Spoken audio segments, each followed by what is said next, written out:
hati itu tempat untuk kita tulus. Mau kita sayang, mau kita benci, mau kita kasar, mau kita lembut, itu semua sumbernya di mana? Hati. Maka Rasulullah SAW bersabda, "Ala fa inna fil jasadi mudghah." Ingatlah, di dalam diri manusia ada segumpal darah atau daging. Idza saluhat saluha sairu jasadi. Kalau segumpal daging itu baik, maka semuanya menjadi baik. Wa in fasadat fasada sairu jasadi. Tapi kalau segumpal daging itu buruk, maka keburukannya akan menyebar ke seluruh tubuh. Ketahuilah, ala wahiyal qalb. Segumpal darah itu adalah hati. Nah, maka ketika anak itu dibilang buah hati, maka tentu dia adalah harapan baik atau buruknya orang tua. Kebaikannya anak tergantung pada baik atau buruknya orang tua. Kesolihan anak bergantung pada kesolihan orang tuanya. Sehingga dengan itu, poin yang pertama yang perlu kita fahami buah hati the true story adalah kebaikannya tergantung siapa orang tuanya. Nah, yang pertama, nanti Anda pulang, silakan Anda buka dalam surah Al-Kahfi. Surat apa? Al-Kahfi ayat yang ke-82. Ayat berapa? 82. Ada yang sudah hafal? Enggak ya? Masya Allah, bagus ya. Ini majelis taklim betulan. Al-Kahfi ayat yang ke-82. Insya Allah Anda semua tahulah alur ceritanya. Perjalanan Nabi Musa dengan Nabi Khidir. Ketika Nabi Khidir masuk ke suatu kampung, yang kemudian di kampung itu Nabi Khidir menemukan tembok yang mau apa? Roboh. Ketika Nabi Khidir masuk ke kampung tadi, ternyata penghuni kampung itu tidak mau menjamu Nabi Khidir. Ternyata dalam keadaan penghuni kampungnya tidak baik kepada mereka, justru Nabi Khidir membuat kebaikan di situ. Ada tembok yang mau roboh, oleh Nabi Khidir diapain? Diperbaiki. Maka Nabi Musa dalam tanda kutip protes. Nabi Musa mengatakan, "Lau syi'ta lattakhadta alaihi ajra." Khidir, kalau kamu mau, kamu perbaiki tembok ini bisa dapat bayaran, yang nanti bayarannya bisa kita gunakan untuk membeli makan. Terakhir ceritanya Nabi Khidir mengatakan, "Wa ammal jidaru," tembok yang aku perbaiki tadi, itu milik dua anak yatim, yang di bawah tembok itu tersimpan harta peninggalan orang tua mereka, dan aku ingin agar kedua anak yatim itu bisa mengambil harta mereka dalam keadaan temboknya tidak roboh. Nah, sudah, inti dari akhir ayat ini apa? Wa kana abuhuma salihah. Kenapa Allah sampai mengirim Nabi Khidir? Kenapa Allah sampai mengirim Nabi Musa dalam rangka menjadikan tembok itu kembali baik? Supaya hartanya anak yatim ini tidak diambil orang lain? Jawabannya cuma satu, wa kana abuhuma salihah. Karena bapaknya dua anak yatim ini adalah bapak yang soleh. Nah, sehingga dari sini ibu-ibu sekalian, Al-Imam Al-Hafidh Ibnu Katsir di dalam kitab tafsir Ibnu Katsir mengatakan, kesolihan seorang anak itu berkaitan erat dengan kesolihan orang tuanya. Kebaikan seorang anak itu berkaitan erat dengan kebaikan orang tuanya.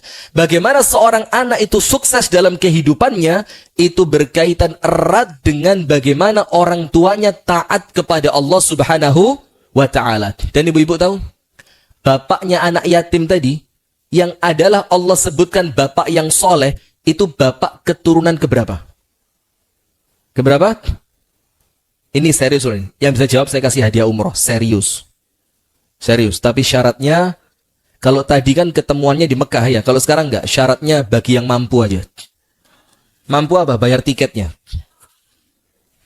Ayo, ini kakek keberapa? Bapak keberapa ini yang soleh ini?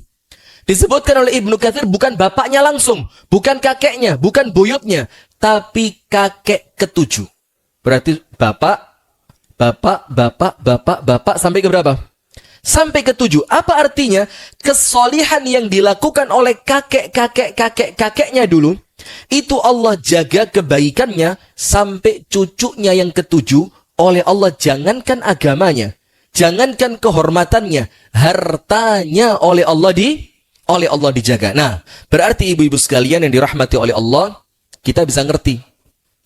Ketika disebutkan di dalam hadis yang sahih, Rasulullah Shallallahu Alaihi Wasallam bersabda, "Idza mata ibnu Adam," apabila seorang manusia meninggal dunia, inqata'a anhu amaluhu illa min thalath. Semua amalannya terputus.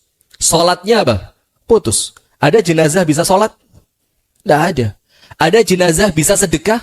Tidak ada. Ada jenazah bisa berangkat umrah atau haji? Tidak ada. Maka semua amalan orang ketika dia meninggal, semuanya apa? Terputus. Kecuali berapa? 3. Illa min thalathin. Kecuali 3 hal yang walaupun orangnya sudah istirahat di alam kubur, itu pahalanya terus mengalir. Nomor 1, shadaqatin jariyah. Sedekah yang pahalanya itu mengalir panjang karena apa yang dia sedekahkan itu mendatangkan manfaat untuk masyarakat. Sedekah jariyah. Yang kedua, au ilmin yuntafa'u bihi. Ilmu yang bermanfaat. Dan ibu-ibu jangan salah. Ilmu yang bermanfaat ini bukan cuma ilmu agama, Bu. Tapi apa? Bisa jadi ilmu dunia. Ada teman Anda, suaminya tidak kerja, Anda ajarin dia bikin kue kering atau kue basah, atau Anda ajarin dia masak, sampai akhirnya ketika dia mengerti, dia masak, dia bikin kue, dia jual, ekonomi rumah tangganya kembali berjalan. Itu termasuk ilmu yang manfaat. Bagaimana mendidik anak, itu semuanya ilmu yang manfaat. Yang ketiga, awwaladin salihin yad'u lahu. Anak soleh yang senantiasa mendoakan siapa? Orang tuanya. Nah, maka ketika Anda ini menganggap anak itu adalah buah hati, maka Anda nggak sekedar menjadikan dia buah bibir. Maksudnya apa? Anak saya loh sekolahnya di Al-Azhar. Anak saya loh kalau berangkat sekolah itu bangun paginya nggak perlu dibangunin, dia bangun dengan sendirinya. Anak saya itu otomatis kalau habis sholat maghrib langsung buka Al-Quran. Itu bukan buah bibir, Bu. Anak kita ini buah hati yang harapan kita seperti doa yang disebutkan dalam Al-Quran. Apa doanya? Rabbana hab lana min azwajina wa dhurriyyatina qurrata a'yun waj'alna lil muttaqina imama. Lihat. Kita mau kupas ayat ini. Rabbana, kita minta kepada Allah. Hab lana, anugerahkan kepada kami. Min azwajina, dari pasangan hidup kami, wa dzurriyyatina, anak turun kami, anak, cucu, buyut dan berikutnya, qurrata a'yun. Tunggu dulu. Apa arti qurrata a'yun? Menyenangkan? Apalagi menyejukkan hati, terus sumber uang, bagus ya, teruskan Bu, Masya Allah, luar biasa ya. Anak jadi ATM berjalan, terus apalagi? Apa coba? Kita kan sering doa, qurrata a'yun. Loh, mana mungkin kita berdoa meminta sesuatu kepada Allah dalam keadaan kita tidak ngerti apa yang kita minta. Sekarang lihat, Bu. Apa? Membanggakan, boleh. Menyelamatkan enggak? Menyelamatkan. Memberi syafaat tidak? Gini. Ini makna qurrata a'yun, sehingga nanti kalau Anda berdoa, Anda ngerti apa yang Anda minta. Dan ketika Anda mengerti besarnya apa yang Anda minta, Anda akan mengerti besarnya hasil bergaris lurus dengan besarnya perjuangan. Jadi sampai, kalau di tempat kami, Bu, saya tidak nyebut nama sekolahnya ya, karena di sini Al-Azhar yang nggak enak. Itu sampai bukan sesuatu yang ajaib. Kalau ada orang tua rela pindah rumah hanya untuk supaya anaknya dapat tempat pergaulan yang baik. Supaya dekat ke tempat sekolahnya, walaupun bapak dan ibunya berkorban ke tempat kerjanya lebih jauh. Itu bukan suatu hal yang aneh lagi sudah. Kenapa? Karena orang tua ngerti, ini pendidikan anak, anak yang akan menghasilkan anak yang qurrata a'yun, tidak mungkin dihasilkan tanpa perjuangan. Tidak mungkin bapaknya jalan-jalan, ibunya arisan-arisan, yang sana dandan, yang sini senam-senam, kepingin anaknya qurrata. Tidak bisa. Kita sudah mulai perlu berpikir dewasa, Bu. Tidak mungkin anak kita itu hebat kalau ibunya sekedar stalking Instagram, kemudian ngecek live. Saya baru mau ngomong YouTube, tadi Anda bilang TikTok ya, lebih hebat lagi ternyata tingkatannya ya. Ibunya live TikTok, kemudian nanti nggak lama lagi ngeliat ada promo 99. Oh, istri saya hobi begituan, Masya Allah. Sampai dia lihat promo 99 titik-titik apa gitu kan. Ini maka susah ibu-ibu. Nah, maka sekarang perhatikan. Qurrata a'yun. Apa arti qurrata a'yun? Sekarang lihat. Rasulullah SAW bersabda, Hubbiba ilayya min dunyakumut thalath. Aku, kata Nabi Muhammad, menjadi cinta dengan dunia kalian ini pada 3 hal. Jadi Rasul di dunia ini cinta berapa, Bu? 3. Nomor 1. At-tib. Tib itu artinya misk, minyak wangi. Yang disukai Rasulullah apa? Minyak wangi. Nomor 2, an-nisa, perempuan. Bu Destin, saya tahan. Karena ada pesanan khusus Ustadz, kalau ngaji di Al-Azhar jangan ceramah masalah ini ya. Iya, saya ingat. Jadi yang dicintai Rasul nomor 1 apa? Minyak wangi. Nomor 2, an-nisa, perempuan. Istrinya berapa ya Rasulullah? Udah. Yang ketiga, lihat yang ketiga, Bu. Perhatikan. Beda istilah. Kalau cinta, minyak wangi. Kalau cinta, perempuan. Ketika ngomong yang ketiga, Nabi Muhammad tidak ngomong cinta. Nabi Muhammad yang ketiga mengatakan apa? Wa ju'ilat qurratu aini fis salat. Dan Allah menjadikan penyejuk mataku di dalam salat. Berarti Rasul cinta 3. Minyak wangi, perempuan, dan salat. Sementara salat bukan cinta. Tapi apa? Qurrata a'yun. Sekarang lihat. Salat untuk Nabi Muhammad yang sebagai qurrata a'yun itu apa? Nomor 1. Nabi Muhammad kalau ada masalah, yang pertama kali dilakukan apa? Salat. Kana idza hazabahu amrun fazi'a ila salat. Nabi Muhammad itu ketika dikagetkan oleh suatu masalah, Nabi Muhammad langsung apa? Salat. Selesai tidak masalahnya? Selesai. Itu makna qurrata a'yun. Jadi sesuatu yang menyelesaikan masalah. Nomor 2, kita kepingin anak kita itu bukan sumber masalah, Bu. Na'udzubillah. Narkoba, dibilang sama Ustadz tadi, LGBT, kemudian apa lagi? Miras, kemudian, na'udzubillah, pergaulan bebas. Kita pengen anak kita itu qurrata a'yun, dan qurrata a'yunnya Nabi Muhammad itu salat, dan salat itu adalah menyelesaikan masalah. Wasta'inu bis-sabri wassalah. Mintalah pertolongan kepada Allah untuk menyelesaikan masalahmu dengan sabar dan salat. Berarti qurrata a'yun, anak yang kita minta kepada Allah, anak yang qurrata a'yun, anak yang tidak mendatangkan masalah, tapi dia sumber yang akan menyelesaikan masalah. Nomor 1. Nomor 2, salat untuk Nabi Muhammad, Bu, itu tempat untuk la haula wala quwata illa billah, Ustaz. Istirahat. Istirahat. Ibu-ibu tahu, ketika Rasulullah sedang capek, Bilal bin Rabah datang. Terus Rasulullah tanya apa? Amal ana waqtu lil adhani ya Bilal. Bilal, bukankah sudah masuk waktunya azan? Ketika Bilal mengatakan, iya ya Rasul, sudah masuk waktunya azan. Apa Rasul katakan? Arihna biha ya Bilal. Jadikan kami istirahat dengan salat. Nah, maka kalau kita meminta anak yang qurrata a'yun, itu anak yang ketika kita memandangnya, hati kita itu kayak istirahat. Alhamdulillah punya anak seperti kamu. Hafidh Al-Quran, salat gak perlu diperintah, Al-Quran senantiasa di tangannya, ketemu orang tua sopan santun, tidak pernah memunculkan masalah-masalah yang memusingkan pikiran. Itu yang kedua. Yang ketiga, Bu, salat untuk Nabi Muhammad itu adalah penguat.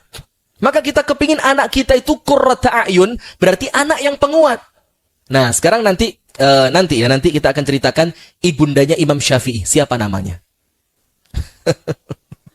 Masya Allah, Yogyakarta ya, mulai UGM, Al-Azhar. Nampaknya kok selevel semua ini. Siapa ibunya Imam Syafi'i? Ummu Syafi'i. Nah, betul enggak?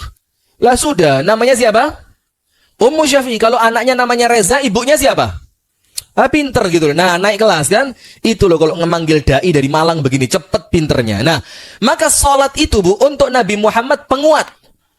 Maka qurrata a'yun, kita inginkan anak kita qurrata a'yun, berarti anak yang menjadi penguat untuk siapa? Orang tuanya. Apa dalilnya? Anda buka surat Al-Muzammil.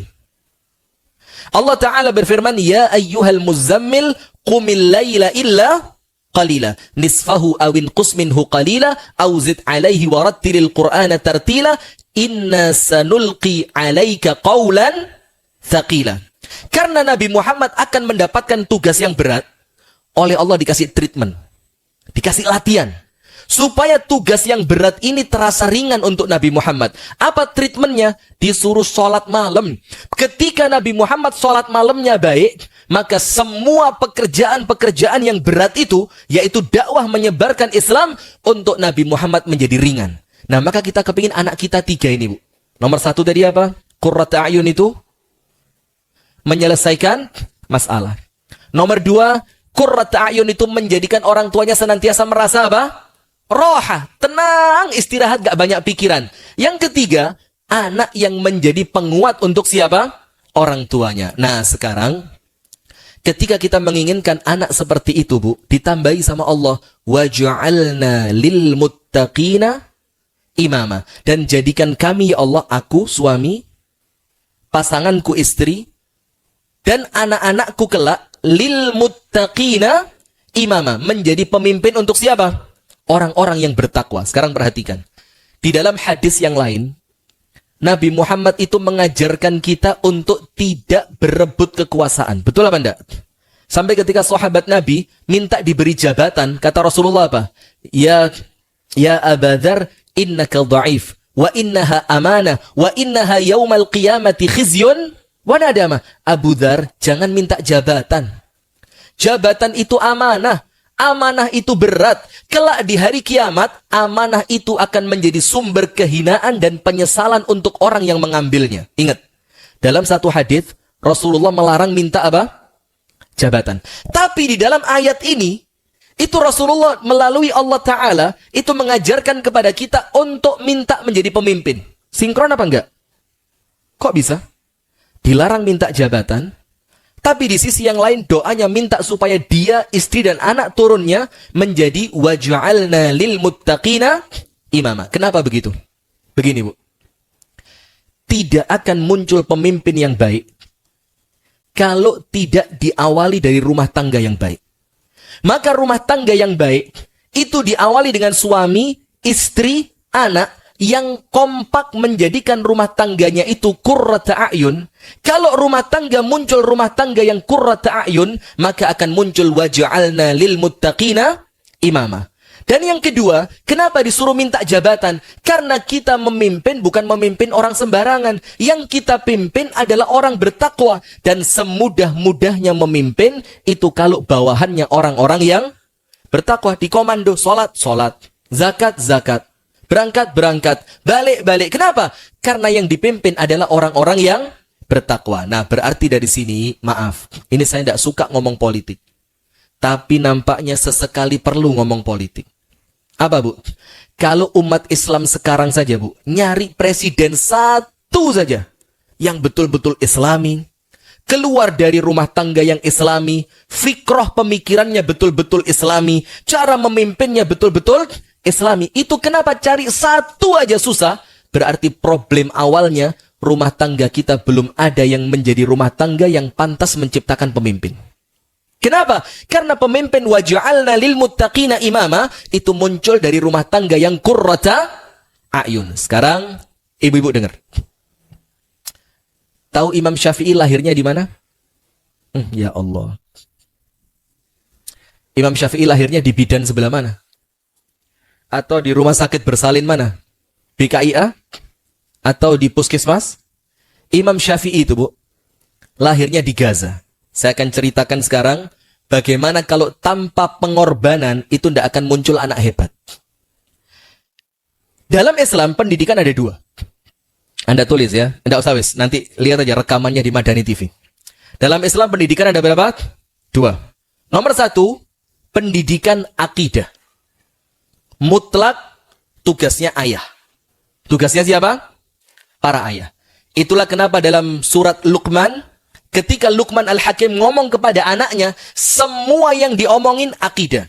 Yang pertama kali apa? Ya bunayya, la tusyrik billah. Nah, jangan sampai kamu melakukan perbuatan syirik. Kenapa begitu? Inna syirka la zulmun azim. Karena kalau sampai kamu melakukan syirik, kesyirikan itu dosa dan kezaliman yang paling besar. Itu siapa? Luqman ngomong kepada siapa? Anaknya. Sekarang Nabi Yakub. Ketika Nabi Yakub mau meninggal dunia, anaknya dikumpulin semua. Terus Nabi Yakub tanya apa? Wahai anak-anakku, ma ta'buduna mim ba'di. Nanti kalau aku wafat, kalau nanti aku meninggal dunia, kalian akan menyembah siapa? Nah, artinya perbincangan masalah akidah itu perbincangan antara ayah dan siapa? Anak. Itu nomor satu. Wajib ditanamkan mulai kecil apabila ingin mendapatkan anak yang qurrata a'yun. Yang kedua, pendidikan karakter. Karakter itu apa? Karakter itu apa, Ustaz? Lebih dari adab. Karakter itu kepribadian, watak, kejiwaan, kematangan, kedewasaan, itu semuanya karakter. Nah, pendidikan karakter tugasnya ibu-ibu. Maka kalau ibunya dermawan, anaknya dermawan. Kalau ibunya pejuang, anaknya pejuang. Kalau ibunya ahli ibadah, anaknya ahli ibadah. Kalau ibunya kolokan, apa kolokan? Ngerti orang Jogja? Manja, anaknya pun cengeng. Kalau ibunya tukang shop, saya tidak enak ngomongnya. Kalau ibunya tukang shopping, anaknya akan buka-buka HP untuk cari shopping juga. Kalau ibunya kesukaannya dandan, gak usah diajarin, anaknya pasti ahli dandan. Itulah pendidikan karakter. Nah, di sini Bu, saya akan sampaikan kisah ibundanya Imam Syafi'i. Imam Syafi'i lahir itu di negeri Palestina, di kota Gaza. Ketika Imam Syafi'i sekitar usia 6 atau 7 tahun, itu oleh ibunya digendong sampai Mekah Al-Mukarramah. Maka Imam Syafi'i itu Al-Makki, karena tumbuh besarnya di mana? Di Mekah. Karena Imam Syafi'i lahir, bapaknya sudah dalam keadaan meninggal dunia. Imam Syafi'i dilahirkan dalam keadaan yatim. Maka dia tinggal sama ibunya. Ibunya mikir, ini Gaza ini bukan tempatnya para ulama. Dan saya bukan orang kaya. Ketika saya kepingin anak saya hebat, saya harus berkorban. Berkorbannya apa? Dia tinggalkan kota kelahirannya untuk pindah ke Mekah. Dia gendong anaknya umur 6 tahun, mulai Palestina sampai Mekah. Digendong. Coba bayangin. Bukan antar jemput pakai mobil loh ya. Ini antar jemput aja udah kayak pekerjaan berat banget. Ini gendong anaknya mulai Gaza sampai Mekah. Setelah sampai di Mekah, apa yang dilakukan ibunya? Kontrak rumah. Terus ibunya cari pekerjaan. Ibu-ibu tahu pekerjaannya ibundanya Imam Syafi'i apa? Ah, ini susah ini. Nggak pernah dapat pengajian parenting, nggak ada ya? Nggak ada di sini. Ibunya itu kerjanya tukang setrika bajunya orang Mekah. Jadi setelah baju dicuci, dikeringkan, ibundanya Imam Syafi'i itu bagian nyetrika dan ngelipet. Ngelipet, ngerapiin. Kalau zaman sekarang, maaf ya, itu bahasanya apa? Pembantu rumah tangga. Ketika ibunya dapat pekerjaan, mulai Imam Syafi'i dicarikan sekolah. Keliling dari satu majelis taklim ke majelis taklim yang lain. Dipindah dari satu guru ke guru yang lain. Dan itu semuanya di tangan ibunya. Dan Imam Syafi'i hafal Quran usia kurang dari 7 tahun di tangan ibunya. Hafal Qurannya di tangan siapa? Ibunya. Jadi ibunya yang mentalkin Al-Quran. Dalam keadaan belum bisa baca, belum bisa nulis, tapi sudah hafal. Sudah ketika ibunya minda Imam Syafi'i tadi, suatu hari ketika Imam Syafi'i pulang sekolah, itu Imam Syafi'i pulangnya nangis. Masih kecil, umur kira-kira 6, 7, 8, gak sampai 10 tahun. Masih di kota mana? Di kota Mekah. Kemudian ibunya tanya, "Nak, kenapa kok nangis?" Tidak seperti biasanya kamu pulang sekolah nangis itu tidak umum. Ada apa kok tiba-tiba hari ini kamu pulang dalam keadaan apa? Menangis. Apa kata Imam Syafi'i kecil? "Bu, ada sekolahan bagus." Kalau sekarang mungkin Al-Azhar gitu ya. Ada sekolahan bagus, Bu. Gurunya bagus. Pelajarannya bagus. Ruang kelasnya bagus. Pendidikannya bagus. Semuanya bagus. Dan saya kepingin sekolah di situ, Bu. Tapi sayangnya al-madrasah khassah bil agniya. Bayarnya mahal. Al-Azhar bagaimana? Tapi bagus ya. Bagus. Imam Syafi'i bilang, tapi Bu, sekolahannya mahal. Dan saya tahu engkau bekerja hanya apa sebagai, ya mohon maaf ya, dalam tanda kutip pembantu rumah tangga, asisten rumah tangga. Apa kata ibunya? Di mana sekolahannya? Di sebelah sana, Bu. Lihat. Ibunya Imam Syafi'i. Didikannya didikan apa? Karakternya kuat. Kata ibunya, ayo nak, tunjukin ibumu sekolahannya di mana. Kita berangkat. Masya Allah. Padahal ibunya tidak mampu. Tapi anaknya hatinya diapain? Dibesarkan. Kalau ibu-ibu sekarang anaknya pengen sekolah di sekolahan mahal, dalam keadaan ibunya tidak punya duit, diajak nangis bareng. Sudahlah nak, memang nasib kita nak. Tidak boleh orang miskin kaya. Orang miskin kaya. Tidak boleh orang miskin pintar. Nangis. Ini Imam Syafi'i enggak? Di mana sekolahannya? Kita berangkat. Sudah senang Imam Syafi'i. Dikira Imam Syafi'i ibunya punya uang. Ketika keluar rumah, sekolahannya ke sana, ternyata sama ibunya diajak ke lain arah. Imam Syafi'i kaget. Bu, sekolahnya di sana. Kenapa kita ke sana? Ke sana itu pasar. Apa kata ibunya Imam Syafi'i? Uskut sakit. Tidak boleh banyak protes. Nurut sama ibu. Dituntun. Teng, teng, teng, teng. Masuk pasar. Sampai pasar, ibu-ibu tahu apa yang dilakukan? Beli bangku. Beli apa? Beli kursi.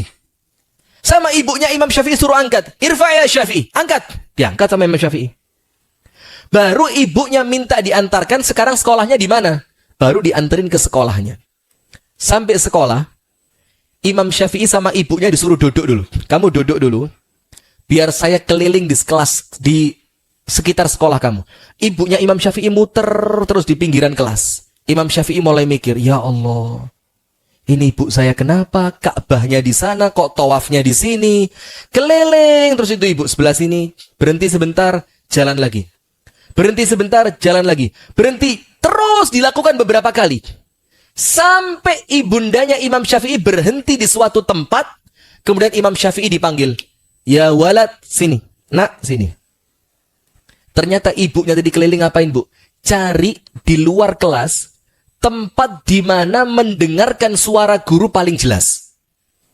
Bukan dalam kelas, di luar. Di sebelah sini kedengeran, tapi kadang-kadang nging, ya, pindah. Sebelah sini jelas, tapi kadang-kadang suaranya hilang. Sebelah sini, nggak dengar sama sekali. Sebelah sini, ini tempat paling jelas. Terus kursinya ditaruh sama ibunya. Imam Syafi'i dibilang apa sama ibunya? Dzakiyun mithluk yata'allam min huna. Anak cerdas seperti kamu ini cukup dari sini bisa pinter. Jadi kata ibunya apa? Kamu tidak perlu ngelihat gurumu nak. Kamu tidak perlu masuk ke dalam kelas itu. Kamu cukup mendengarkan suara gurumu. Saya yakin anak secerdas kamu bisa pinter. Akhirnya Imam Syafi'i duduk di situ. Temennya, Bu, pulang pergi bawa buku, bawa tas. Imam Syafi'i pulang pergi angkat bangku. Dan jangan dikira nggak ada bully-bulian. Yo namanya anak kecil. Tiap hari yo dibecandain sama temennya. Dibilang anaknya orang miskin lah. Dibilang anak sekolah nggak terdaftar lah. Dibilang nggak punya duit lah. Dibilang anaknya orang yatim lah. Tapi karena ibunya mentalnya kuat, Imam Syafi'i tetap kuat. Suatu hari, lihat. Guru di sekolahan anak orang kaya tadi, Bu. Itu gurunya nggak masuk. Ada halangan sehingga gurunya tidak masuk. Imam Syafi'i kecil itu memberanikan diri izin ke teman-temannya. Dibilang apa? Kalau kalian izinkan, hari ini saya yang mau ngajar. Coba lihat. Ini anak yang dibilang anak yatim, yang dibilang anak sekolah tidak terdaftar, yang dibilang anaknya orang miskin. Hari itu masuk ke kelas, bukan sebagai murid, tapi sebagai apa? Guru. Anaknya orang kaya kan rotok-rotok resek biasanya ya. Kata anak-anak orang kaya, biarin. Biar masuk dia. Ntar kita bercandain dia. Ketika Imam Syafi'i kecil mulai ngajar di kelas itu teman-teman sepantarannya itu terperangah. Terperangah itu apa? Bahasa Inggrisnya apa? Lah, in English. Apa? Amazing. Itu teman-temannya merasa amazed. Aduh, jangan malu-maluin lah, Bu. Ya Allah, Al-Azhar loh ini, Bu. Itu teman-temannya merasa apa? Takjub. Ini kok kalau ngajar lebih keren dibanding guru kita. Kalau ngajar, lebih jelas penjelasannya dibanding guru kita. Kalau dia ngajar, kenapa lebih menarik, lebih asik, lebih keren dibanding guru kita? Akhirnya hari itu, ini teman mereka sukses menjadi guru. Ketika semuanya mereka pulang, mereka lapor ke orang tuanya, Pak, kami punya guru keren. Guru kita yang sudah tua itu dipecat aja. Bapaknya tanya, siapa guru baru kalian? Kami punya guru teman sepantaran kami. Anaknya orang Gaza, pindah ke Mekah, ibunya pembantu. Dia datang tiap hari di luar kelas kami. Dan ternyata dia jauh lebih pandai dibanding guru kami. Bapaknya bilang apa? Gini aja udah, besok saya ikut sekolah, kata bapaknya. Saya mau lihat itu guru kamu yang baru itu. Kalau memang cocok, kita angkat dia sebagai guru. Betul, besoknya yang ke sekolah, Bu. Bukan cuma muridnya, tapi siapa? Bapaknya ikut sekolah. Imam Syafi'i ngajar dengan kerennya. Teng, teng, teng, teng, teng, teng, teng. Sampai bapaknya bilang, Nuwafik, cocok. Sudah, guru yang lama diistirahatkan. Mulai hari ini gurunya adalah Imam Syafi'i. Umurnya kurang dari 10 tahun. Dan subhanallah, ketika Imam Syafi'i ngajar di sekolahannya orang kaya tadi, Imam Syafi'i bilang ke ibunya apa? Bu, mulai hari ini nggak usah kerja lagi. Kata ibunya, terus kita makan apa? Saya dapat bayaran. Loh, kamu ngapain? Sekarang saya nggak belajar, tapi sekarang saya ngajar. Lihat, coba dari awal ibunya nangis bareng. Apa yang terjadi? Ini loh karakter. Kemudian suatu hari, singkat cerita lagi, itu di rumahnya ibundanya Imam Syafi'i, satu petak kecil, satu kotak. Ada di situ tempat masaknya, ada tempat makannya, ada tempat tidurnya. Jadi satu. Tapi semakin hari semakin lama, itu rumah penuh dengan apa? Dengan kertas. Karena Imam Syafi'i suka mencatat seperti ibu-ibu sekarang loh, Masya Allah ya. Imam Syafi'i senang sekali nyatet. Oh, enggak apa-apa. Tak ceritain yang lain dulu ya. Biar Anda bangga dengan tidak mencatat. Jadi saya ini punya banyak cerita untuk menjadikan Anda tetap senang gitu loh, Bu. Jangan khawatir. Imam Syafi'i masuk di kelasnya Imam Malik. Imam Syafi'i kan berguru sama Imam Malik. Dan Imam Malik itu tidak nerima murid kelas.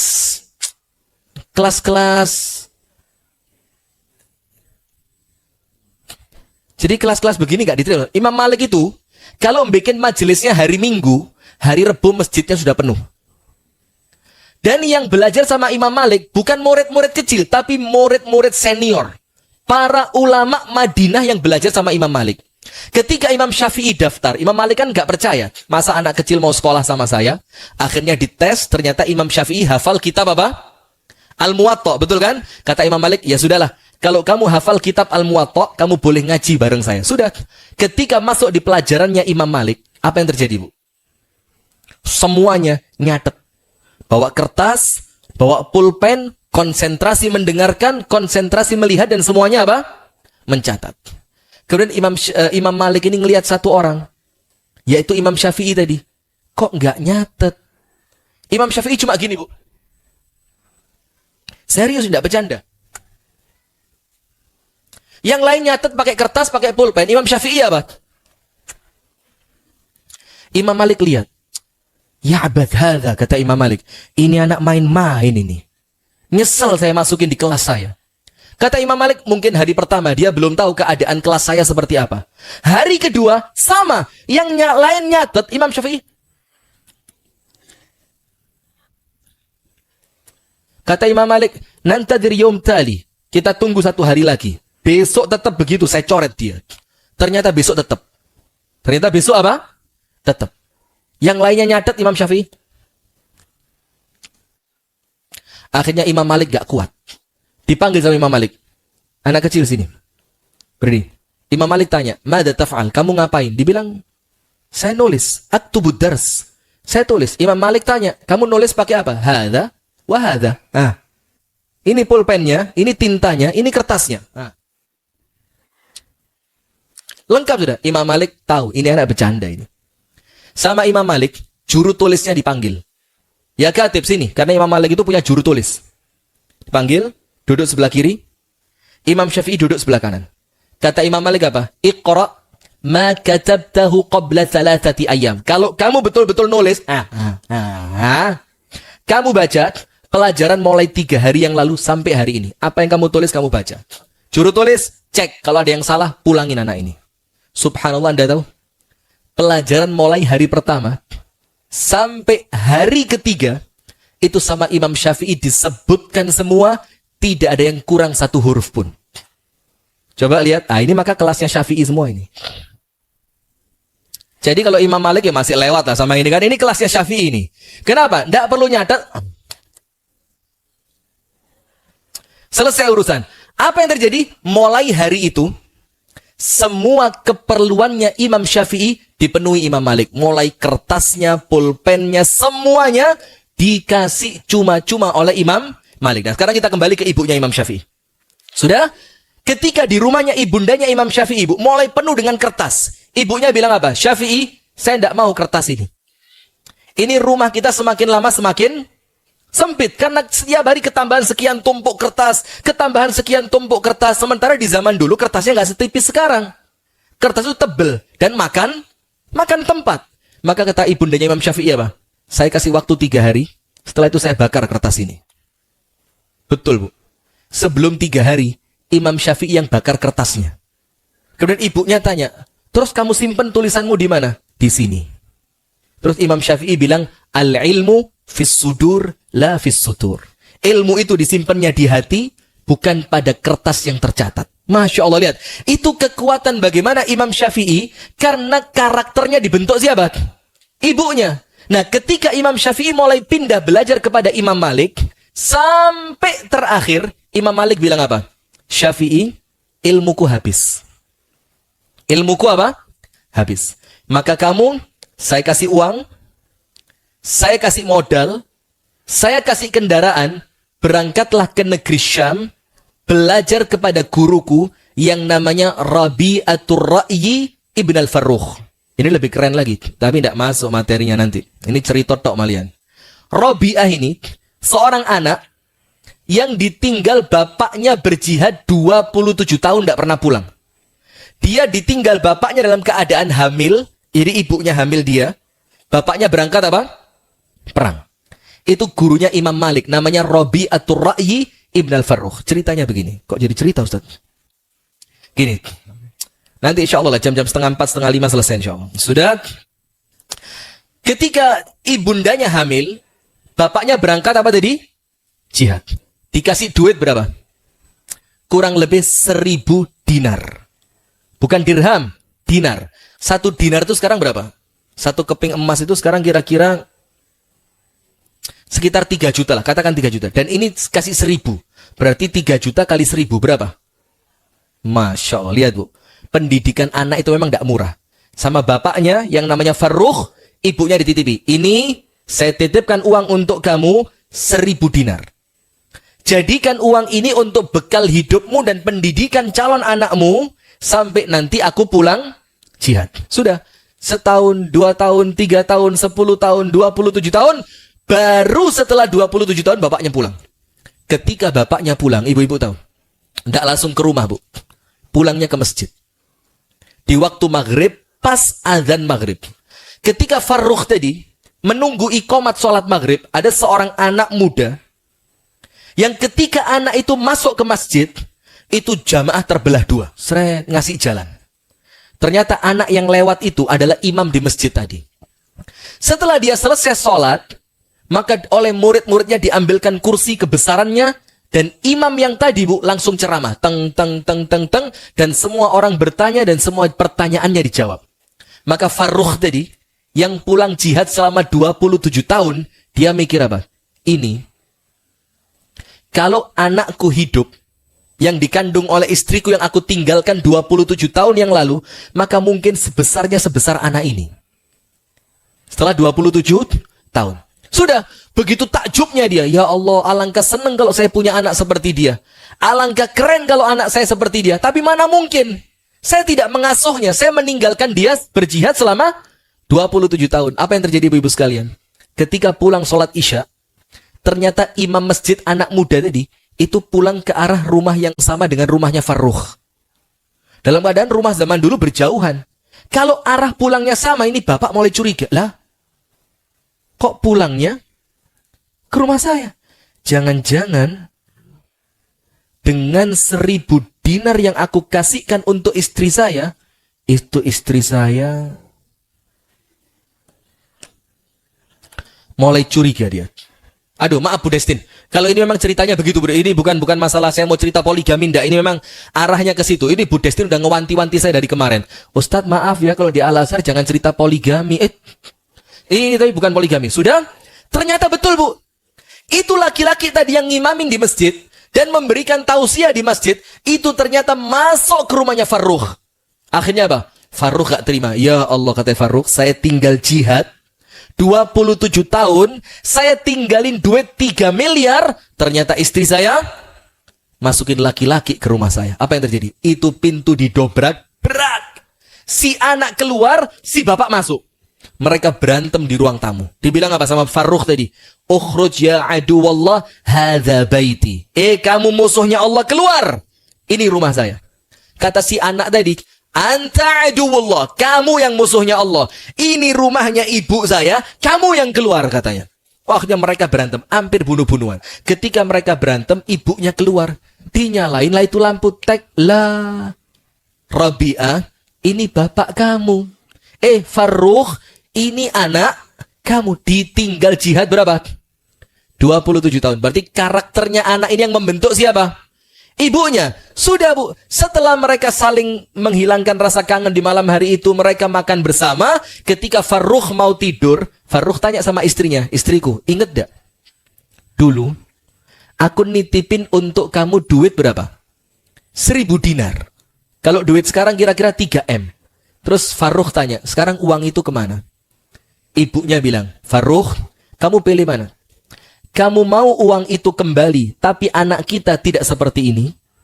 Atau kamu relakan uang itu hilang, tapi diganti dengan anak sehebat, sealim, dan sesolih ini? Apa kata Farrukh? Saya lebih milih anak seperti itu. Terus istrinya bilang apa? Yo itu sudah. Uang 1.000 dinar yang kamu titipkan, aku habiskan untuk pendidikan anak itu. Apa kata Farrukh? Itulah sebaik-baik tempat untuk membelanjakan harta. Ibu-ibu, saya mau tanya. Kalau suami Anda ke luar negeri berlayar, dititipi uang 3 M, apa yang Anda lakukan? Jawab, seperti itu dari mana? Kira-kira langsung bikin majelis arisan, bikin majelis senam, bikin majelis apa lagi? Jalan-jalan ke Paris, belanja tas Herpes. Tas apa yang mahal itu? Herpes. Apa? Herpes ya itu. Jangan nyebut merek, kita masuk ke TV nih. Nah, sudah, itulah yang Imam Syafi'i sama Imam Malik suruh berguru sama dia. Gurunya Imam Malik namanya Rabi'ah. Ketika Imam Syafi'i berangkat, ternyata dapat berita Rabi'ah meninggal dunia. Apa kata Imam Syafi'i? Tidak ada di dunia ini yang paling aku sesali kecuali aku tidak mendapatkan ilmu dari Imam Rabi'ah. Sudah, ketika dengar gurunya meninggal, Imam Syafi'i pulang ke Mekah. Balik ke tempatnya siapa? Ibunya. Lah, Imam Malik di Medina. Balik ke tempat ibunya. Terus Imam Syafi'i minta izin, Bu, aku pulang dari Madinah, mau berangkat ke Syam. Mau berangkat kemana? Syam. Ternyata guru yang akan aku datangi, dia telah meninggal dunia. Maka izinkan aku, uang yang diberikan oleh Imam Malik ini akan aku gunakan untuk berguru ke Irak. Kemana? Ke Irak. Sudah. Kata ibunya, berangkatlah nak. Terus ibunya bilang apa, Bu? Lihat, karakter. Ibunya bilang begini, ya bunayya, la liqa'a ba'da hadha illa liqa'al jannah. Nah, karena aku sudah tua, kata ibunya, dan kamu juga sudah mulai dewasa, kalaupun nanti kita tidak ketemu lagi di dunia, aku harapkan pertemuan kita kelak nanti di surga. Terus ibunya bilang apa? Wala tarji' illa bil ilm. Satu pesanku nak, jangan sampai kamu pulang ke sini kecuali yang kamu bawa adalah ilmu. Jangan pulang bawa apapun kecuali ilmu. Sudah, berangkat Imam Syafi'i ke Irak. Setelah sekian lama, Bu, orang-orang Irak itu setiap berangkat haji, orang Irak bikin majelis.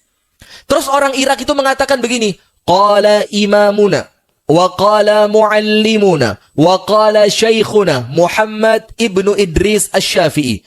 Kata guru kami Muhammad bin Idris Asy-Syafi'i. Ibunya dengar, loh, kok kayak nama anak saya? Didengerin lagi majelisnya orang Irak tadi. Qala imamuna wa syaikhuna wa muallimuna Muhammad ibn Idris Asy-Syafi'i. Katanya guru kami yang namanya Muhammad bin Idris Asy-Syafi'i. Semakin curiga ibunya. Ini bener, ini anakku ini. Setelah majelisnya orang Irak selesai, ibunya tanya, saya tadi dengar kamu setiap mengatakan hadis, kamu katakan hadisnya dari Muhammad bin Idris Asy-Syafi'i. Siapa itu? Kata orang Irak tadi, itu guru kami.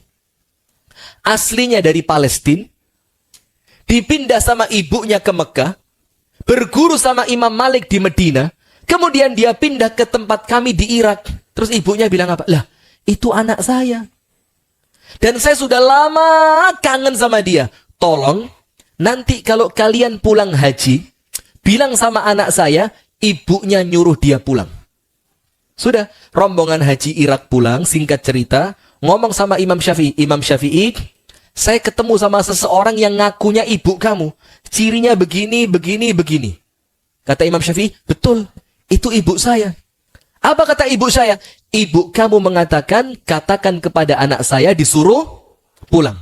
Sudah, ketika Imam Syafi'i dengar perintah ibunya disuruh pulang, Bu. Apa kata Imam Syafi'i? Saya umumkan, majelis kita hanya berlaku 1 bulan ke depan. Setelah 1 bulan, saya akan pulang ke Mekah dan kemungkinan tidak kembali lagi ke Irak. Sudah, karena dengar gurunya mau pulang, apa yang terjadi? Itu murid-muridnya, Bu, ngumpulin duit. Supaya nanti gurunya pulang, tidak pulang dengan tangan kosong. Apa yang terjadi? Anda buka dalam kitab Manaqib Imam Syafi'i. Ketika Imam Syafi'i pulang ke Mekah, setelah mengumumkan kepulangannya sebulan yang lalu, itu Imam Syafi'i pulang ke Mekah seperti membawa kafilah dagang. Untanya puluhan, kudanya puluhan, dia bawa kain yang mahal-mahal, dia bawa emas, dia bawa perhiasan, dia bawa uang, macam-macam yang dibawa sebagai apa? Hadiah dari murid-muridnya untuk Imam Syafi'i. Sudah, Imam Syafi'i pulang ke Mekah dengan barang banyak yang luar biasa tadi. Setelah sampai di pintu gerbang kota Mekah, Imam Syafi'i ngutus muridnya. Murid, saya tidak mau ngagetin ibu saya. Maka kamu berangkat dulu ke rumah ibu saya. Kamu bilang Imam Syafi'i sudah ada di pintu gerbang kota Mekah. Dan dia minta izin untuk masuk ke kota Mekah menemui kamu. Nah, coba lihat. Ini ulama zaman dulu. Kalau zaman sekarang, lama nggak pulang mau pulang, ngeprank ibunya. Ibunya lagi cuci piring, dari di belakang, prank. Langsung ibunya pingsan mati. Ini kalau zaman dulu, Bu, mau masuk ke kota ibunya, minta izin dulu. Ngomong sama ibuku, Syafi'i datang, minta izin untuk masuk. Berangkat muridnya, teng, teng, teng, teng, teng, teng. Ketemu rumahnya ibundanya Imam Syafi'i, apa yang terjadi? Diketuk pintunya, tok, tok, tok. Dibilang, Bu, saya muridnya anakmu. Muhammad bin Idris Asy-Syafi'i. Sekarang anakmu ada di pintu gerbang kota Mekah dan dia minta izin untuk masuk. Ibunya tanya, "Wa ma ma'ahu?" Anakku pulang bawa apa? Ini muridnya tidak tahu. Dikira muridnya, kalau diceritakan Imam Syafi'i pulang membawa harta yang melimpah, ibunya bakal senang seperti ibu-ibu Al-Azhar kan? Kalau anaknya pulang bawa istri cantik, bawa mobil Mercy, itu bakal diceritain sama muridnya. Imam Syafi'i pulang bawa unta sekian, bawa kuda sekian, bawa perhiasan sekian, bawa uang sekian, bawa kain, bawa ini, bawa itu, segala macam dia bawa dari Irak untuk dibawa pulang ke rumah ibunya. Apa kata ibunya? Mur lisyafi'i an yarji'a ilal Irak. Kata ibunya apa? Sudah, kamu balik. Kamu bilang sama anak saya, suruh pulang kembali ke Irak. Saya tidak mau nerima dia di Mekah. Balik muridnya, teng, teng, teng, mikir muridnya. Kemarin disuruh pulang, sekarang sudah pulang disuruh balik. Berangkat ke Imam Syafi'i di pintu gerbang kota Mekah. Ini Imam Syafi'i tanya, apa jawaban ibu saya? Tidak tahu ya. Ibu kamu kok rada-rada aneh gimana gitu. Saya ceritain. Saya Imam Syafi'i bawa ini, bawa itu, unta sekian, kuda sekian, emas sekian, uang sekian, kain sekian. Ibumu bilang, Imam Syafi'i suruh balik ke Irak. Kata Imam Syafi'i, kamu keliru. Ibuku punya pesan, saya tidak boleh pulang kecuali bawa apa? Bawa ilmu. Ketika ibu saya tahu saya bawa harta sebanyak ini, pasti dia tidak suka. Lihat, Bu. Jadi ibunya tidak menjadikan anaknya sapi. Sapi? Kenapa harus perah? Kenapa nggak sapi potong atau apa gitu ya? Ibunya tidak mau jadiin anaknya begitu. Ibunya cuma kepingin anaknya berilmu dan soleh. Maka kalau nuntut anak jangan menteri, ketua BUMN, atau komisaris Pertamina. Tahu enggak berapa bayaran komisaris Pertamina? Ayo, ada yang tahu enggak? Berapa? Di total, semuanya mulai bagi hasilnya, pembagian asetnya, uang rapatnya, uang tunjangannya, uang kendaraannya, 8,3 M satu bulan. Pantesan sekarang diem kan? Gak ada suaranya kan? Tahu komisarisnya siapa? Kalau nggak percaya cek Google sekarang, cek Google. Gaji komisaris Pertamina satu bulan. Coba cek. Ayo. Kalau saya salah saya pulang sekarang. Nah, maka Imam Syafi'i ini, Bu, ketika pulang bawa harta sebesar itu sama ibunya disuruh apa? Disuruh balik ke Irak. Ternyata Imam Syafi'i apa? Sudah, murid-muridku, kumpulin orang miskin sekota Mekah. Bagikan semua hartaku untuk orang miskin di kota Mekah. Hari itu, hartanya Imam Syafi'i dibagi. Sampai pada hari itu ditulis dalam sejarah, tidak ada lagi orang miskin di Mekah. Kenapa? Karena kebagian hartanya Imam Syafi'i yang melimpah. Setelah hartanya habis, muridnya disuruh balik. Sudah. Sekarang balik ke rumah ibu saya. Bilang sama ibu saya, hartanya Syafi'i sudah habis. Sekarang Syafi'i pulang hanya membawa apa? Ilmu. Balik muridnya, Bu, hartanya 0. Syukurin kamu. Kata ibunya apa? Nah, justru ini yang saya cari dari anak saya. Sekarang dia bawa apa? Tidak bawa apa-apa kecuali ilmu. Apa kata ibunya? Marhaban Syafi'i. Selamat datang untuk Imam Syafi'i. Nah, itu pendidikan karakter, Bu. Nah, maka kalau karakternya ibunya tidak kuat, tidak akan menghasilkan anak sehebat Imam Syafi'i. Nah, sekarang penutup. Ada 4 cara bagaimana mendidik anak-anak kita supaya betul-betul menjadi anak yang qurrata a'yun. Nomor 1. Al-ab wal kal qudwah. Bapak dan ibu sebagai contoh. Ibu-ibu, kalau bangun malam jam berapa ibu-ibu? Jujur, malam bangun jam berapa? Baru bangun. Subuhnya jam berapa sih di sini? 4.20. Berarti bangun setengah 4, mandi, dandan, masak, masih dapat tahajud berapa rakaat? Nggak mandi, terus nggak ngapa-ngapain gitu. Oh, sholat, ya bagus. Maka nomor 1, ibu dan bapak sebagai apa? Contoh. Mana mungkin Anda memerintahkan Anda untuk sholat sementara Anda tidak rajin sholat? Mana mungkin Anda perintahkan Anda untuk baca Al-Quran sementara Anda tidak rajin baca Al-Quran? Maka bapak dan ibu itu sebagai apa? Contoh. Contohkan yang terbaik, ngomong yang terbaik, maka anak Anda akan menjadi anak yang baik. Tak kasih contoh. Anak Anda nangis. Teriak-teriak. Minta apa? Minta umi baru. Abi, cariin umi baru. Minta apa? Motor baru. Minta motor baru. Abi, minta motor baru. Sambil dia apa? Teriak-teriak. Terus Anda nyuruh dia diem. Tapi ketika Anda nyuruh dia diem, Anda nyuruhnya juga sambil teriak. Hei, diem! Anaknya kaget. Loh, nyuruh saya diem, tapi kok sambil teriak? Ini kan aneh. Nah, maka kalau Anda menginginkan anak Anda diam, Anda menginginkan anak Anda sopan, Anda menginginkan anak Anda ketika berbicara itu pelan, maka contohin dulu ngomongnya yang pelan. Mana mungkin anaknya bentak, Anda teriakin, gak boleh bentak-bentak. Sementara ibunya apa? Ini anaknya bingung. Loh, ibu saya melarang saya membentak. Sementara saya sama ibu saya dibentak. Maka tidak bisa, Bu. Jangan menjadikan anak kita itu pikirannya bercabang. Yang satu dilarang, tapi melarangnya sambil memberi contoh yang jelek. Bapaknya lagi dengerin TV, nonton TV. Terus dengar adzan maghrib, anaknya dipanggil. Nak, ayo cepat ke masjid. Sambil bapaknya mainan apa? Remote. Ibunya gini, Susi, jangan main HP terus. Gimana sih waktunya belajar kok main HP? Coba. Pernah begitu? Terus kepingin anak qurrata ayun. Ngimpi kali. Nah sudah, maka nomor satu ingat. Bapak dan ibu sebagai apa? Contoh. Nomor dua. Jangan merusak fitrahnya anak. Jangan apa? Merusak fitrahnya anak. Fitrah itu apa? Bentukan yang Allah ciptakan untuk anak kita semenjak dia lahir. Begini. Kenapa? Perempuan dan laki ada fitrah yang sama. Gini, tapi jangan dirusak. Contoh. Anak Anda, Bu, kalau masih umur sebulan, 3 bulan, 6 bulan, nangis untuk bangun pagi itu jam berapa biasanya? Ayo, jujur ibu-ibu yang biasa ngasuh anaknya. Beda kalau pakai babysitter ya. Nangisnya anak, pagi itu jam berapa? Nggak pernah?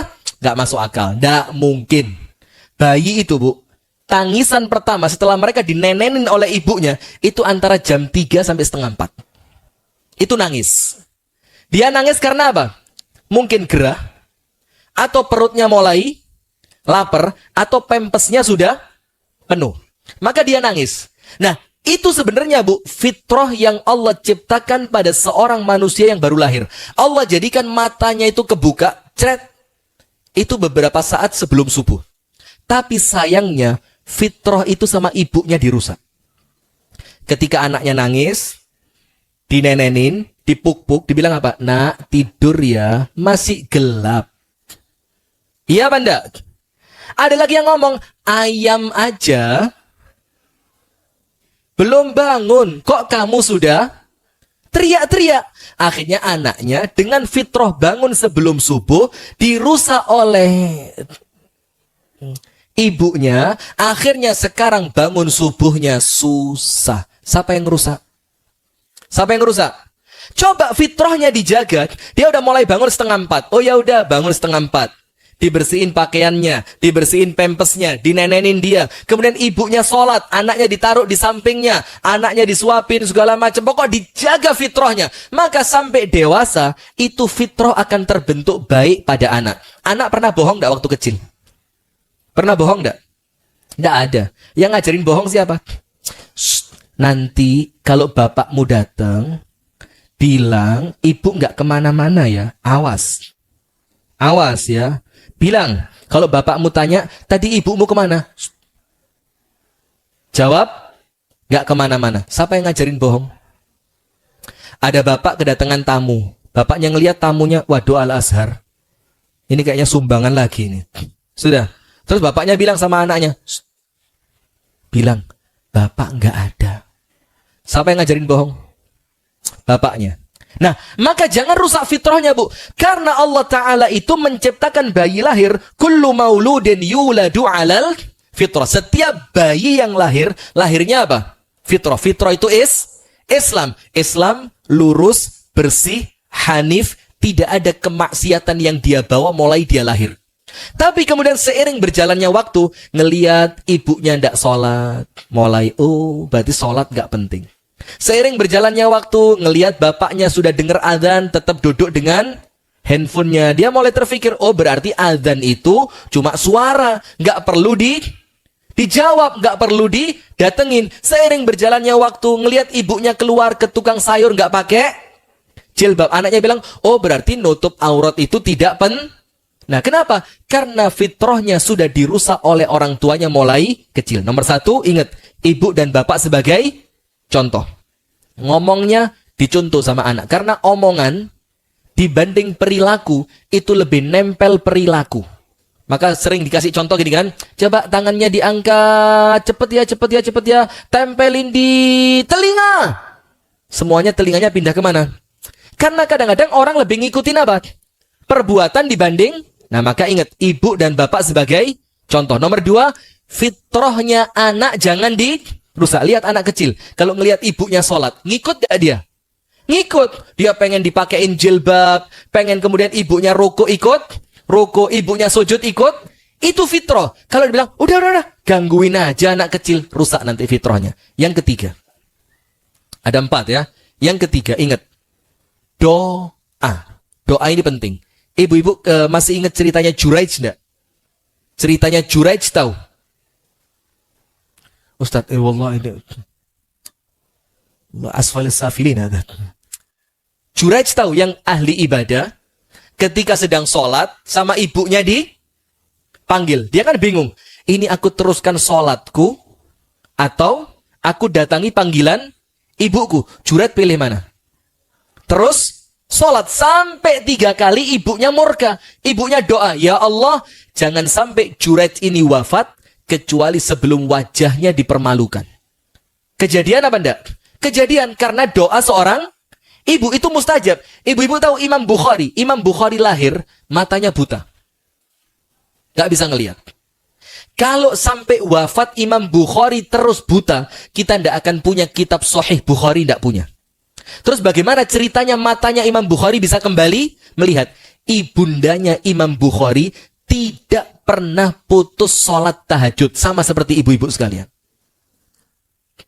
Aminnya kok kayak pesimis ya. Tidak pernah putus sholat tahajud. Dan hebatnya, tuhuran wa haidhun. Ini ajaib ini. Baik dalam keadaan suci atau dalam keadaan haid. Itu ibunya tiap malam tetap bangun untuk sholat.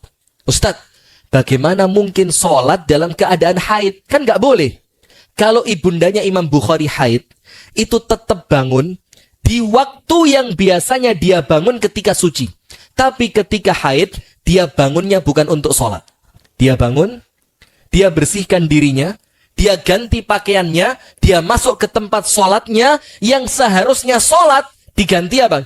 Diganti zikir, sholawat, doa, dan banyak ibadah-ibadah lainnya. Tapi tetap bangun. Misalkan, kalau suci, bangunnya jam 1. Haid, jam 1 tetap bangun. Sampai waktu di mana dia biasa selesai sholat tahajud. Ibu-ibu kalau haid ngapain? Libur sak kabeh. Sampai masak enggak mau. Mas, haid mas. Kalau haid masak nanti enggak mood. Nanti masakannya enggak enak. Alasan, males-males. Ini ibundanya Imam Bukhari tidak pernah putus bangun malam. Ketika itu satu doa yang tidak pernah ditinggal. Itu apa, Bu? Allahumma rudda basara ibni. Ya Allah, kembalikan pandangan mata anakku. Dan subhanallah setelah sekian tahun, ibundanya Imam Bukhari tidur, ketika sholat tahajud tertidur, Bu. Terus bermimpi ketemu Nabi Ibrahim. Nabi Ibrahim mengatakan, ya ummah istaiqidhi fa innallaha qad radda basara ibnik. Bu, bangun. Allah kabulkan doamu dan Allah telah kembalikan pandangan mata anakmu. Ibunya bangun. Itu anak kecil, matanya mau dicolok sama ibunya untuk ngetes. Sudah betul-betul bisa melihat atau tidak. Ketika mau dicolok, ternyata Imam Bukhari kecil begini, Bu. Artinya dia bisa ngelihat apa enggak? Bisa. Berkat doanya siapa? Doa ibunya. Maka ibu-ibu ini kalau lagi marah, hati-hati. Doanya ibu pas marah sama Allah dikabulkan. Banyak ibu-ibu marah ngomongnya begini. Dasar anak cerewet. Cerewet betulan. Kenapa? Karena yang minta cerewet siapa? Ibunya. Nggak bisa diatur. Nggak bisa diatur betulan. Coba ketika anaknya nakal, didoain dengan doa yang baik. Anak soleh sambil dicubit. Anak soleh. Insya Allah soleh betulan. Contoh nyata. Wes, penutup. Contoh nyata. Anda tahu Syekh Abdurrahman Sudes kan? Imam Masjidil Haram. Itu kecilnya, Bu. Nakalnya luar biasa. Kecilnya. Jadi suatu hari ceritanya begini. Ibunya itu mau kedatangan tamu. Masakan udah disiapin, semua udah rapi. Dan ini masaknya orang Arab zaman dulu. Lama masak, nggak seperti sekarang telepon GrabFood. Bebek bakar 10 porsi. Kemudian gudegnya bikin 5 porsi aja. Nggak, ini susah masaknya. Ketika tamunya mau datang, itu Imam Abdurrahman Sudes kecil datang dari luar rumah bawa pasir 1 ember. Semua makanannya dicampur pasir. Tamunya sudah mau datang. Ibunya marah nggak? Marah. Sama ibunya, Abdurrahman Sudes kecil diusir. Tapi ketika ngusir, lihat bedanya ibunya Abdurrahman Sudes dengan ibu-ibu yang di Konoha. Ya, beda ini lihat. Ketika ngusir, ngomongnya gini, ukhruj ya bunai. Nah, keluar. Diusir. Kalimatnya apa? Asa an takuna imaman lil haramain. Mudah-mudahan kamu jadi imam Masjidil Haram. Jadi apa enggak sekarang? Didoain siapa? Ketika apa? Nah, maka hati-hati, omongan ibu ketika marah itu mustajab. Hei anak nakal! Nakal betulan. Aduh, susah diatur. Kayak bapaknya. Hah. Akhirnya perempuan kayak laki. Karena dibilang kayak bapaknya. Anak tidak berguna. Sampai besar, tidak berguna. Kenapa? Mindsetnya sudah dirusak oleh omongan ibunya. Maka yang ketiga, jangan lupa berdoa. Yang terakhir, yang keempat, ingat, jangan punya target duniawi untuk anak. Targetnya apa? Cukup soleh. Cukup apa? Soleh. Percuma pinter tapi tidak soleh. Percuma kaya tapi tidak soleh. Percuma dia menjadi anak yang cerdas tapi tidak kenal kepada Allah Subhanahu wa ta'ala. Percuma dia menjadi direktur, dia menjadi komisaris, dia menjadi dokter, tapi tidak ngerti cara mendoakan orang tuanya ketika orang tuanya meninggal. Maka ngomong sama anak, nak, ndak harus pinter. Nak, ndak harus kaya. Nak, tidak harus jadi orang hebat di pandangan manusia. Tapi nak, jadilah orang yang senantiasa takut kepada Allah. Dalilnya apa? Rasulullah ketika membonceng Abdullah bin Abbas, itu Rasulullah itu membonceng Abdullah bin Abbas usianya 8 tahun. Rasulullah ngomong apa? Ya ghulam, inni u'allimuka kalimat. Nak, tak ajarin beberapa ilmu ringan saja. Tapi ringannya zaman dulu, berat zaman sekarang. Apa kata Rasulullah? Ihfadillah yahfadka. Jagalah Allah, maka Allah akan menjagamu. Ini anak kecil loh, Bu. Nggak dibilang, nak, sekolah yang pinter. Kalau kamu tidak sekolah nanti bodoh. Kalau bodoh jadi tukang sampah. Waduh, kalimatnya tidak baik. Tapi apa? Nak, ihfadillah yahfadka. Jagalah Allah, maka Allah akan menjagamu. Ihfadillah tajidhu tujahak. Jagalah Allah, maka Allah akan senantiasa membersamaimu. Idza sa'alta fas'alillah. Kalau minta sesuatu, mintanya kepada Allah. Wa idza sta'anta fasta'in billah. Kalau minta tolongnya kepada Allah. Kemudian jiwanya dikuatkan. Kalau manusia sak dunia kumpul untuk mencelakai kamu, mereka tidak akan bisa kecuali atas takdirnya Allah. Kalau mereka kumpul sak dunia untuk memberi manfaat kepadamu, tidak akan bisa kecuali atas takdir dari Allah. Nah, maka jangan ada orientasi dunia dalam pendidikan anak. Rusak. Maka orientasinya senantiasa ingatkan mereka dengan apa? Akhirat. Maka ibu-ibu sekalian, ini 4. Supaya insya Allah kita mendapatkan anak-anak rumah tangga yang qurrata a'yun. Nomor 1, bapak dan ibu sebagai contoh. Nomor 2, jangan merusak fitrahnya anak. Anak tidak ngerti bohong, orang tuanya yang ngajari. Anak bangunnya pagi, orang tuanya yang nyuruh dia tidur lagi. Yang ketiga, ingat, banyak doain anak kita dengan doa yang baik. Wabil khusus ibu-ibu ketika sedang marah. Yang terakhir, jangan ada orientasi dunia dalam pendidikan anak. Jadikan anak kita soleh, bukan soleh duniawi, tapi soleh ukhrawi. Itulah anak yang insya Allah akan menjadi anak yang waladun solihun yad'u lahu. Anak soleh yang senantiasa mendoakan orang tuanya. Itulah ibu-ibu sekalian yang dapat kami sampaikan.